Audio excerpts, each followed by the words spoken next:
un rendez-vous divin. Vous savez, des fois on peut être aussi conduit par l'Esprit de Dieu. Et alors que je faisais 15 heures de train pour rejoindre un lieu de formation, j'étais fatigué et entre deux, j'étais à la gare de Lyon-Pardieu, j'attendais mon train, mon autre train, puis j'étais là en train de prier, j'aimais bien penser au ciel.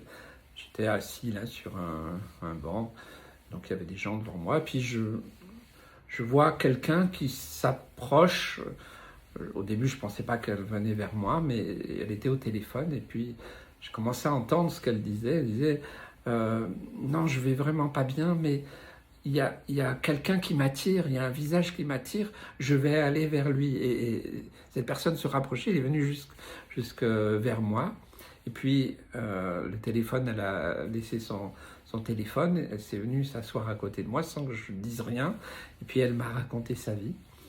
Elle m'a dit que, en fait, elle avait connu Dieu dans... Je lui ai seulement dit bonjour, je suis pasteur, voilà. Simplement, elle m'a dit qu'elle avait connu Dieu dans le passé, mais qu'on lui avait enlevé ses enfants et que pour elle, c'était une souffrance trop grande. Elle avait décidé de partir, donc elle venait du sud de la France.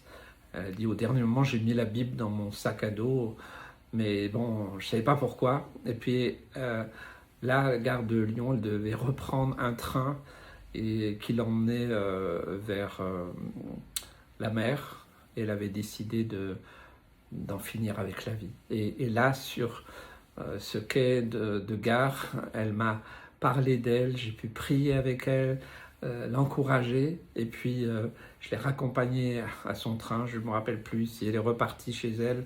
Enfin voilà, il y a eu vraiment quelque chose de fort qui s'est passé là. Vous voyez, c'était vraiment à ce moment-là où le Saint-Esprit a conduit les choses pour ce rendez-vous divin. Elle avait besoin d'entendre ça.